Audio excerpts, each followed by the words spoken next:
Welcome to the deep dive. Take a moment, look around you.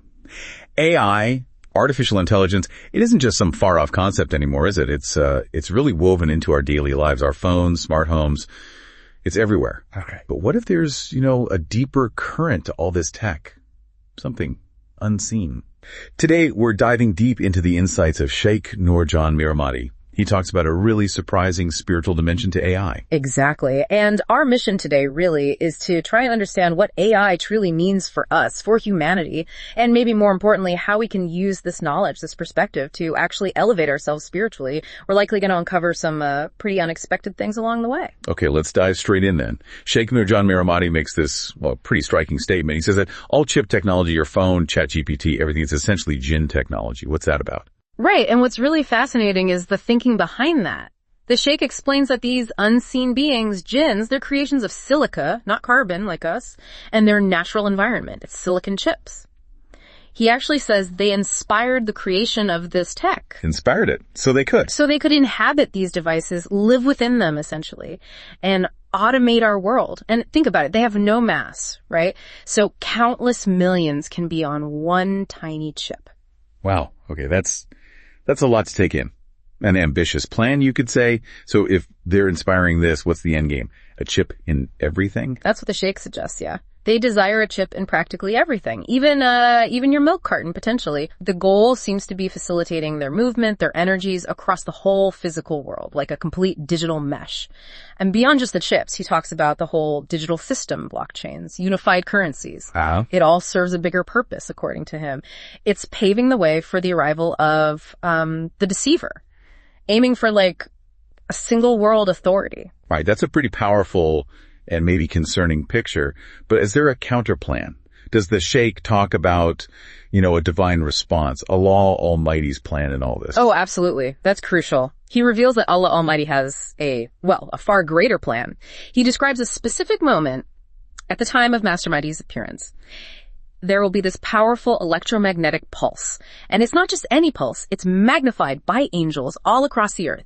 A single declaration of greatness triggers it. On this pulse, what does it do? It non-destructively shuts down all chip-based technology globally. Planes, weapon systems, communications, everything just stops working instantly. Everything just stops.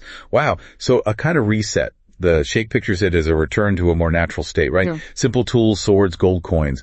A return to divine law. Exactly. A peaceful return, but a profound shift. So given this potential future and our current reality, it brings up a really important question. How do we live now? How do we navigate all this technology, this AI, in a way that actually helps us raise our spiritual station? Yeah, that's the key takeaway for us day to day. And the Sheikh is very clear. It's about understanding who is serving whom. Are you using the technology or is it using you?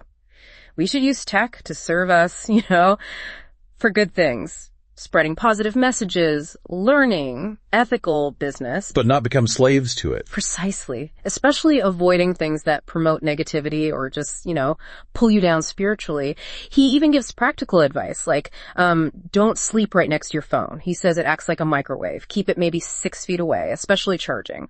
That makes sense. It connects to this idea that our thoughts, our focus, have real power, doesn't it? Yeah. What does he say about directing our intention in this digital age? Huge emphasis on that. Focus on manifesting good, like focusing on the love of Prophet Muhammad, peace and blessing be upon him, and really try to avoid dwelling on the negative stuff or on the deceiver himself because, the principle, what you focus on focuses on you. Right. That energy flows where attention goes. Exactly. And that's the greater struggle, isn't it? Fighting our own inner negativity, those whispers from Satan, as he puts it.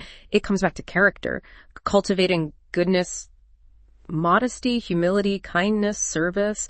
These are what draw you closer to spiritual realities. Yeah. And punishment. It might not be dramatic. It could just be that feeling of distance, distance from divine love. And there's another really empowering point you mentioned from the Sheikh's teachings, that the spiritual path, it doesn't dull the mind. It actually enhances cognitive ability. Yes. This is fascinating. He says your heart is your real CPU, your true processing unit, infinite knowledge source, the head.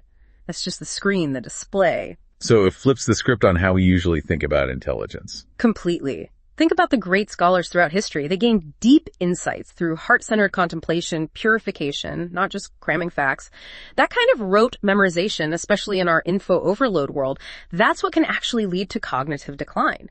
Developing the heart unlocks innate wisdom. Okay, so this deep dive has really shown us, well, that our everyday tech has these deep unseen connections, implications way beyond just convenience.